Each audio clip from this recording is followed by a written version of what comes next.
finally we are here. We know each other for like 5-6 years. Yes. And how much do we see each other? Like twice per year. And we say like we have to see each other more often. I want you to introduce yourself a little bit for our audience. I'm Lauren from the Netherlands originally. I'm living here in Spain, just like you. Beautiful country. And sometimes in Bali and sometimes there, in Bali. We are world citizens, right? Yeah, right. We are actually. Yeah. But both coming from the Netherlands. Yeah. Well, I went to Thailand to study with Buddhist monks. Mm-hmm. And the reason I did that is that I was looking for something to help me feel better in life. I was not doing well and I was looking for something that could help me. And after trying so many different things, lots of things that were therapy, coaching, medication, even so many different things, in the end, I came across meditation and I found that meditation was the modality that really helped me feel better sustainably. And until then, I hadn't found that yet. Okay. So I studied with Buddhist monks, and then over time, it turned into meditation courses, meditation business, and now I teach meditation all over the world. Yeah, so. and how long has it been since you've been to Thailand for the studies with the monks? First time, it's been 10 years ago. Oh my God, This year is my anniversary year, yes. Oh, that's so exciting. Yes. Yeah.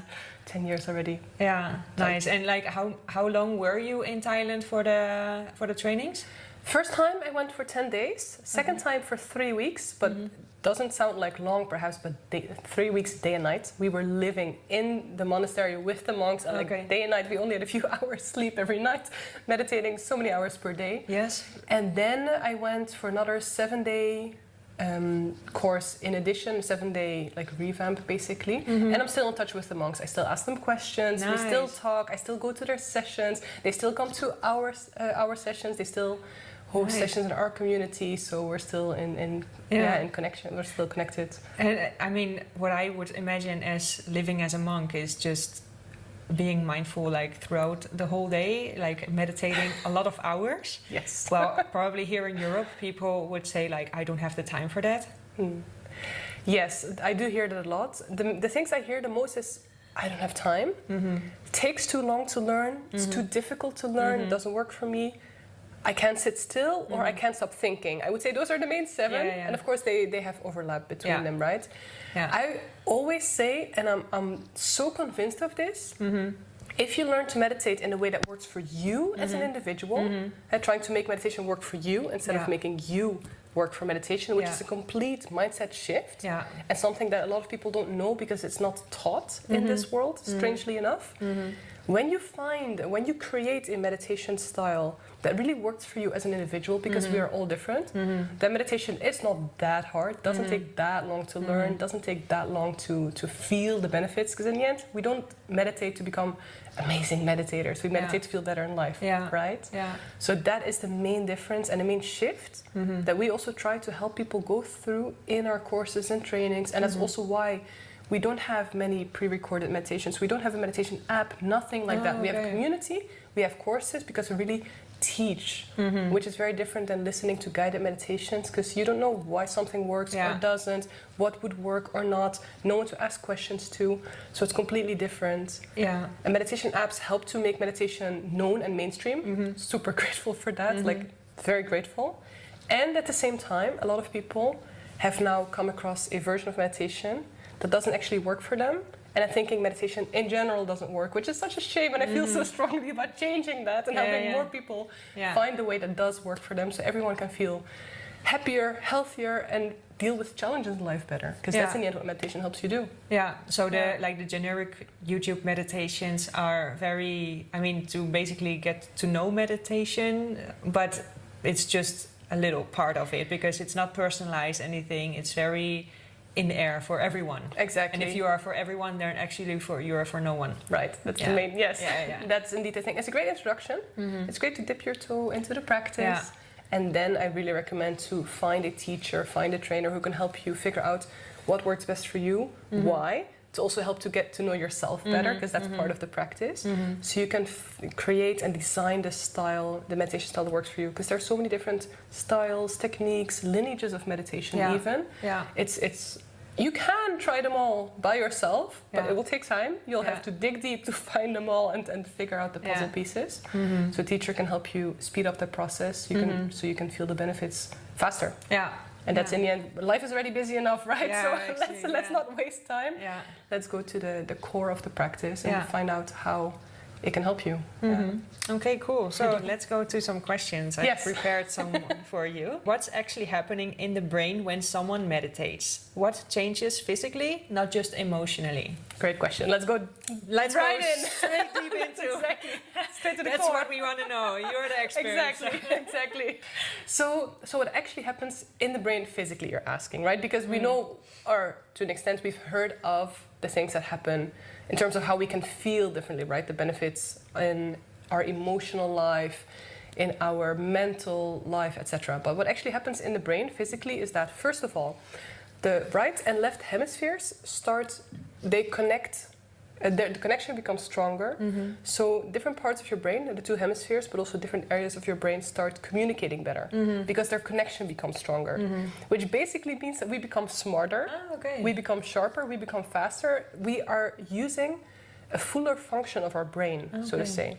So in a sense, we already have what we have, but our brain is not always, we're not even using the full capacity of our brain. We don't know if we could use full capacity of brain. That's a different story, different question. But we can use more of the capacity that we already have. And that's one of the things that meditation helps you do. It helps to optimize the processes that are happening in your brain. So you're sharper, you're faster, you become smarter. I could say. Another thing that happens is that the prefrontal cortex becomes thicker. And also stronger in a sense. Again, the connections in the prefrontal cortex become stronger, which means your cognitive processes, like analytical skills, decision making, processing skills, they become better, they become stronger. Another thing, and this is, I think, what a lot of people find most interesting, because this is what a lot of us, in a sense, need the most in life, is that the amygdala, which is the emotion. That's the here behind, right? Or yes. Am I wrong? Yeah. It's an almond shape. In the middle, in the bottom center of the brain. Right. Yeah, exactly. But in a sense, anatomically, it's harder to. It is towards the bottom side, but in the middle. Yeah. It's not here at the back side of our head. Though, in the middle. Yeah. Yeah, and it's the emotional center of our brain, which helps to process our emotions, but also stress. The stress and emotional center of our brain. So what happens with meditation? The studies have actually shown this physically. That. Regular meditation, you do have to meditate regularly. Okay, what is regularly? Ideally every single day, but doesn't mean you have to meditate 20-30 minutes every single day. In the end, regularity is more important than the duration of your session. But the size of the amygdala shrinks. So the amygdala literally physically becomes smaller, and the activity inside the amygdala becomes less. Which means that we're able to deal with stress better, we're able to process our emotions better, and that's what helps us feel better as a result of meditation. Because we're able to deal with stress better, we're able to stay more grounded when lots is going on outside of us, because inside we increased our capacity to deal with it. Yeah, because it's smaller as well. Exactly. It's smaller and less activity in the amygdala. The amygdala becomes more resilient. We become more resilient. And that's an actual physical brain change, which is super interesting. So it's not just, we notice it, we feel it, so it must be true. No, we have proven that it is physically true. And that's super interesting. Another thing. Also so many benefits. So many, just by consistency, not specifically having each day meditation of 20 to 30 minutes, because probably people, of course, I mean, maybe I will be, I am one of them right now, that I'm not meditating, not even every day. And when I do, it's not going to be 20 minutes or 30 minutes, but most likely 5 minutes, 7 minutes, 8, 10 minutes. Exactly. The thing is, like, life is busy enough already. They say, and it's true, that meditation gives you back time because you become more optimized, right? It's right, because once I did this course with you, right? The SAMAVIRA course here in Malaga, which was for 8 weeks. Every Sunday, I think it was. Every Sunday morning. Oh my God, I felt so great afterwards. I was walking in the streets of Malaga. I was like, I feel such a calm.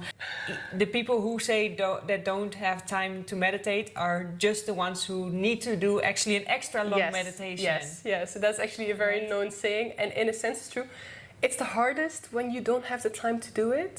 So that's why I always recommend to really build it up very slowly, because that's the main fallback, that people make themselves sit for, let's say, 20 minutes. They manage on day 1, day 2, day 3 it becomes harder, and then by what's way more sustainable is to start with even just 1 minute, 2 minutes, 3 minutes, and increase it with a minute or a few minutes every time, because the chances are so much higher that after a few weeks you still have a practice. So in the end, that's way more important, right? And studies have shown, and this is actually interesting, we used to think it takes years for all these physical brain changes to happen. Then we thought, it's just a few months. Then we found out it's just a few weeks. Okay. And even better news than that, imagine with a 10-minute meditation session, the brain changes already start showing on the EEGs, but they are short term. Meaning after a 10-minute session, the brain already responds. You already see the effect in the brain on the scanners.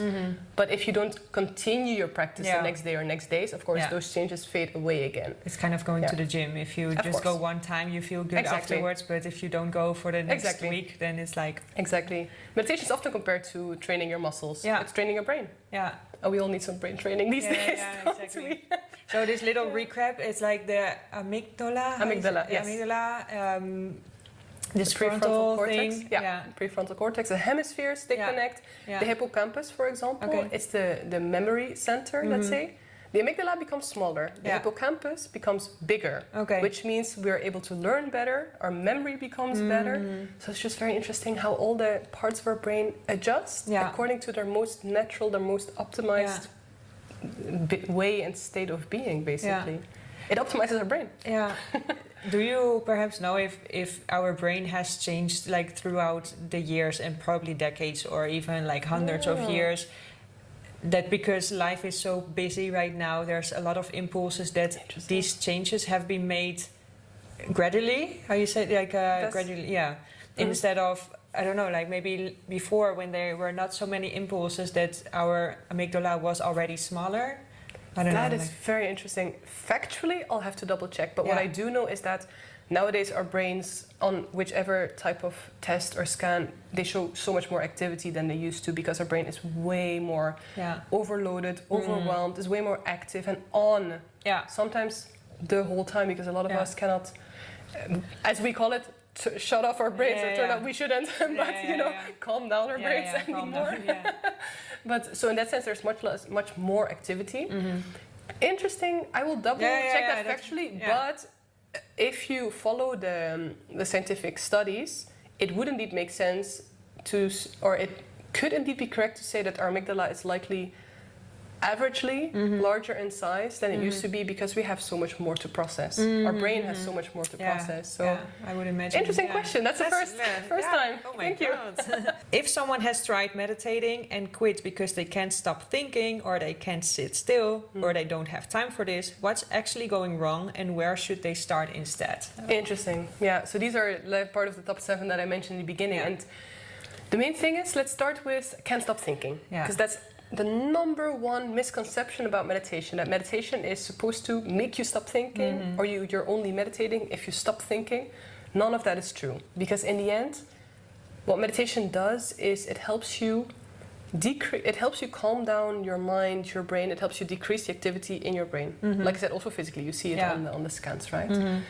But the moment we make that our goal or our purpose, it becomes harder to reach that. Because the more we focus on stop thinking, the more we're thinking. It's like I'm telling you not to think of a pink elephant. And your eyes see a pink elephant. Exactly. But there's also like how many thoughts we have during a day? Like thousands or even much more? We have thousands. The latest studies showed a different number than the studies did before. The older number said around between 60 and 80,000 per day. The newer study showed 6,000 per day. So they are not sure why that discrepancy between the two exists. But nonetheless, most people on average have one thought every few seconds. But again, this is average. Sometimes thoughts, they compete with one another, and sometimes, we are relatively calm. So one thought every few seconds is still a lot. It means we're basically thinking the whole time. And that's not the natural purpose of the brain and the mind, So, because another thing, actually, before I come back to your question, is that a lot of us have come to see our mind or our thinking as the enemy, like something that we're trying to fight against. But in the end, our mind and our brain, they have a huge purpose in our life. They're helping us to make decisions. They're helping us to think things through and whatnot. It's more like everything went into overdrive. Yeah. And that's indeed not natural and not healthy and not always useful. So it's all about, helping to calm down the mind again. And the side effect of that is that thoughts settle.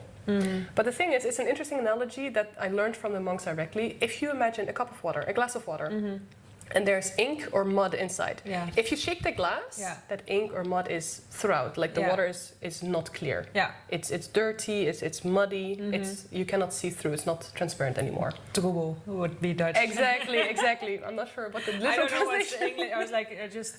But exactly, troebel. cloudy Yeah. maybe. Cloudy. Yeah, the water is cloudy, you can see through, right? So if you would put down that glass of water, with the ink or the mud still in there, which is what meditation is. You're putting the glass down.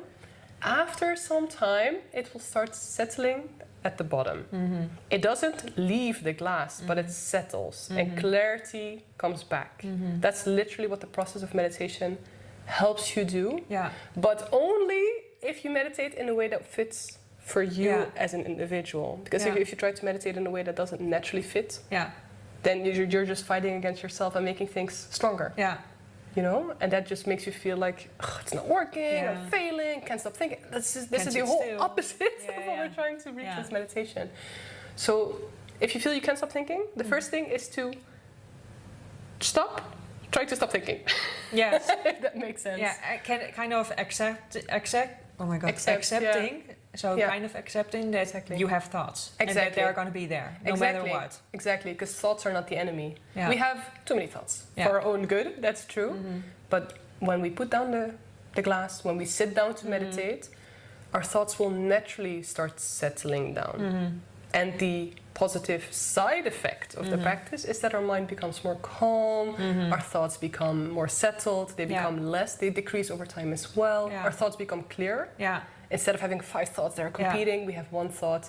We actually finish the thought and only then move. It's so much more calm and so much more, So the purpose of meditation is not to stop thinking. It's a side effect of the practice. Yeah. So that's a bit of a mindset shift that will help you feel okay with meditation, even if you're thinking thoughts while you're meditating. So that's the first.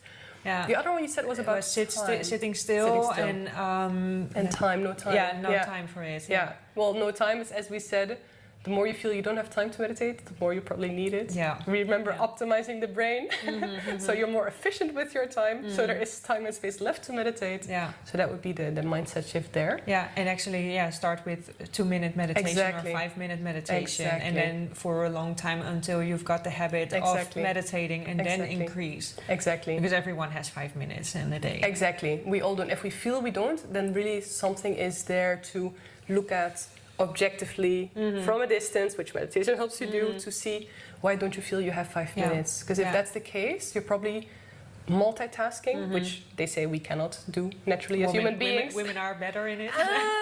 But are we?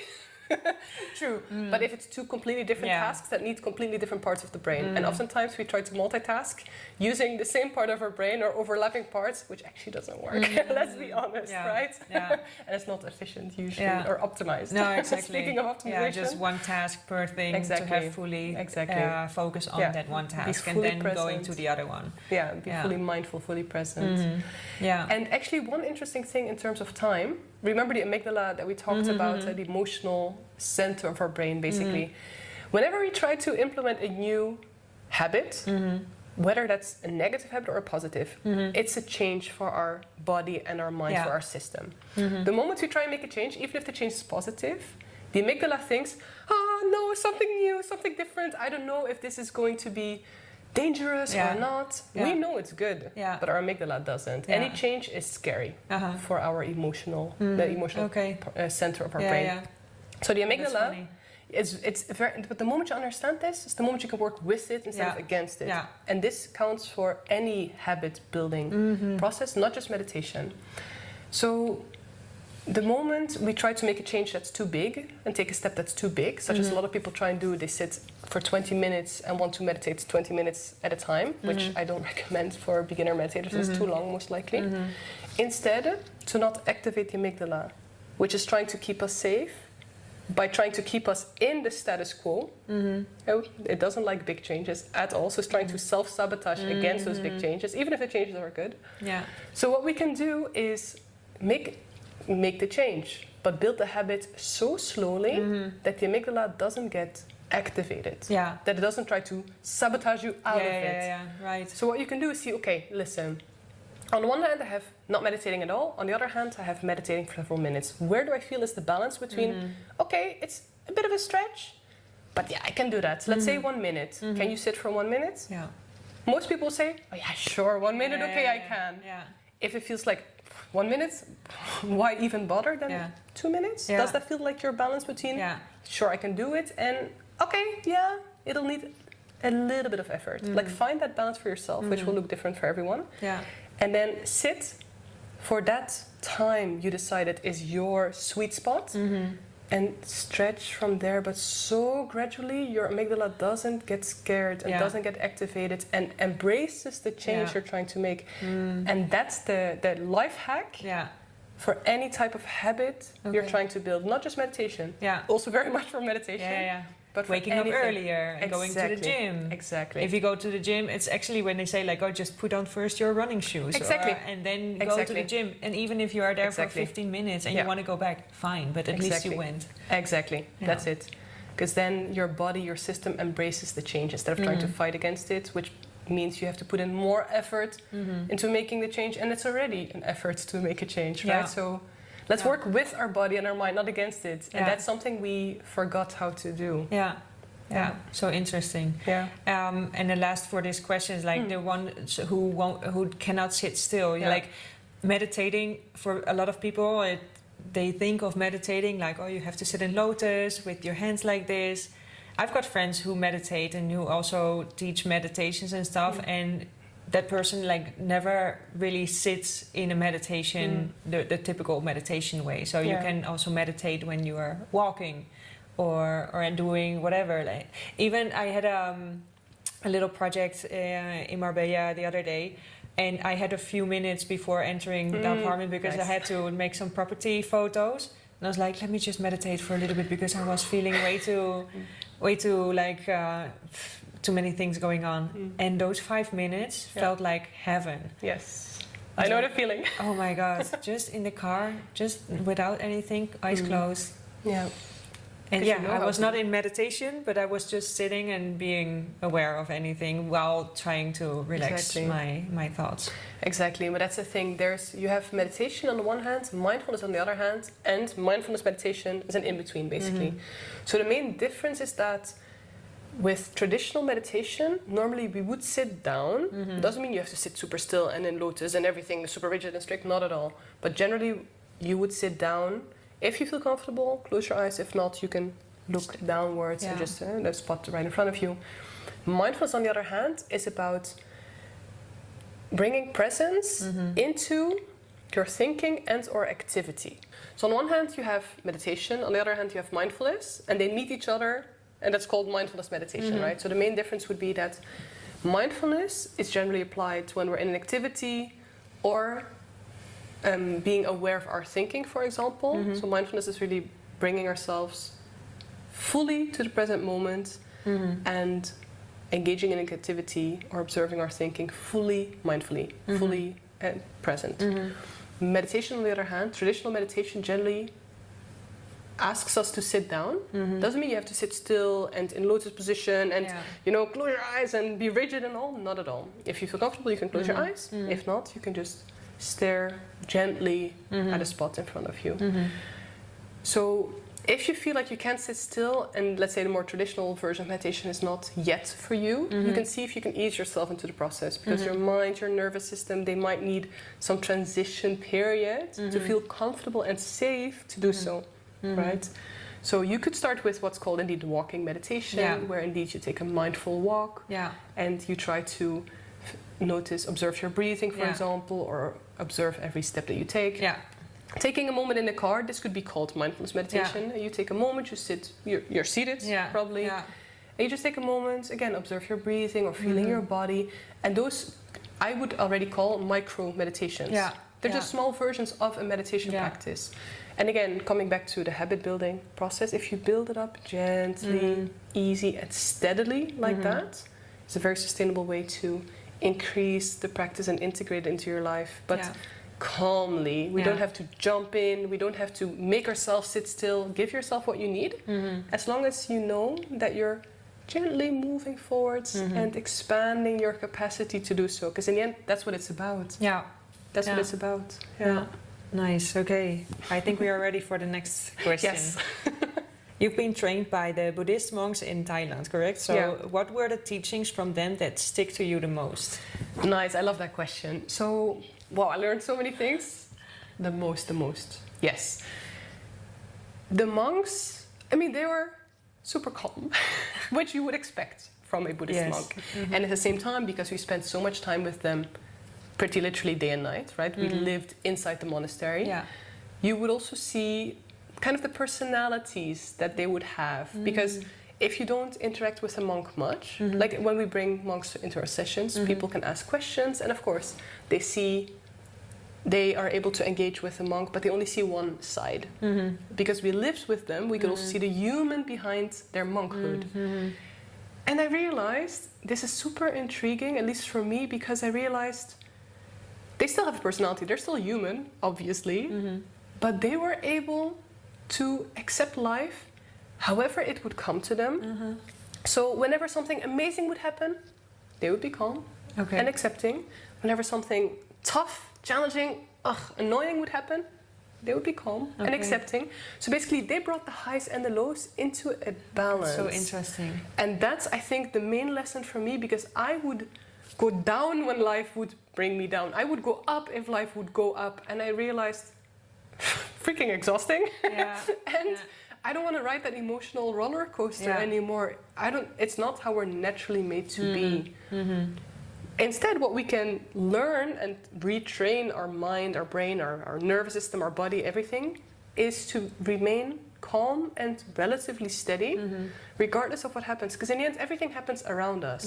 If we are affected by it, it means that we are bringing it inwards. But that doesn't happen by itself. We do that. Yeah, exactly. Yeah, you can never say, you made me upset. No, exactly. No, I was the one who chose to be upset by your actions, but I cannot change your actions, so I chose to react this way. Exactly. I had a post about this like 2 weeks ago about the taxes I had to pay. Yes, I saw it. Right? That it was 6K, and another year it was like 10K. And I remember when I had to pay the 10K, I was like super upset. I was like, this is not fair. Well, fucking Spanish system is like, it's not okay. Why work harder? But I was just blaming everything, and that was my own reaction that made me feel upset. And since I've done so much like personal development, and I start learning that paying taxes is actually good because you have been making money. Exactly. So now I was like, okay, I pay it, done. You know, everything. You have two decisions to go to, like 2 roads. Or you blame everything in around you, or you think like, okay, how do I want to react onto this? Yeah. I choose calmness right now, which is the best thing, because otherwise you are having this roller coaster in your head from the ups and downs. Like, it's not worth it. Exactly. Yeah. And the thing is, something might happen and it might feel negative and bad, but it might not be, and we don't know in the moment. Something might happen that's challenging indeed, but it might have prevented something worse. We don't know, and sometimes we never know, and sometimes we don't know until later. So let's be open to the, I would say, belief system that life is happening for us, not to us, which is a mindset shift that I really had to go through, because I felt I was living in a victim state for a long time, thinking like, life is challenging, I can't deal with it, I don't want to deal with it. It was playing the victim. I mean, things have happened in my life that were really, really challenging indeed. But in the end, I realized, doesn't matter. Some people go through that and it breaks them and they don't ever recover. Other people, they turn it into something positive, such as I'm trying to do here with SAMAVIRA and meditation teaching. But doesn't, like, people respond so differently, but we all have the same capacity. So in the end, it is our choice. It is. It's not always easy. Doesn't mean it happens overnight. Not at all. It took me a long time. But it is possible. Yeah. And I'm not special, I'm not better, I'm not smarter. Meditation helps me to be all those things. Yeah. But everyone can learn meditation. Yeah. So everyone can learn this. Exactly. Yeah. Yeah. It is so interesting. Yeah. I mean, for instance, today, buying my Bali trip, I was like, of course, I'm super ecstatic about it. And I think that's kind of a celebration. So I need that positive energy. But I really try to, the negative things that are coming towards me or whatever, like if clients or cancel or don't want to continue or whatever. Not that it happens a lot, but sometimes it happens. Or you send out an offer and they don't choose you. Can happen. Actually, it happened to me like last week. But I'm like, it's all good. Because the fact that I already attracted this person with a big website, it means that it's not the first time it's going to happen. Exactly. If it's not now, then it's going to be better with another client. And that's what I teach my coaching clients as well. One is in real estate. And I said, how would the new identity of yours react if she loses one deal right now? She would think like it's not a fucking deal, you know, like it's because I have plenty of deals around it. Exactly. So every negative thing we can just think and trust actually in what's coming towards us and what's happening for us. Exactly. Yeah. Because maybe the client that didn't choose you, maybe it would have been a client that was going to bring so much trouble. Yeah, you so never thanks know. For leaving. Thanks for leaving. Now I've got space for anything else. Exactly. Yeah. We don't know. Yeah. We don't know, but if you choose to see life that way, it makes things so much easier. It's so much difference. Yes. It is. Yeah. What was the moment or experience that made you go from practicing meditation yourself to actually building SAMAVIRA around it? I say it really Spanish, SAMAVIRA, but it's... No, it's perfect. Yeah, okay. This is the most universal pronunciation, so I actually use the same. SAMAVIRA. Yeah. No, but it's perfect because it's very clear. Yeah, right, okay. Wow, it was definitely not a moment. In my case, it was definitely a phase or a time. In the end, most of it developed naturally over time because when I went to the monks first time 10 years ago, I had no intention of teaching. I was just there for myself to find something to help me live life better and deal with my challenges better, really. And over time, I ended up working for Mind Valley, one of the biggest personal development companies in the world. That's a super big one now. Yes, I learned so many things. I worked directly with some of the speakers and authors and mentors. I learned so much. And I thought, this is an interesting world.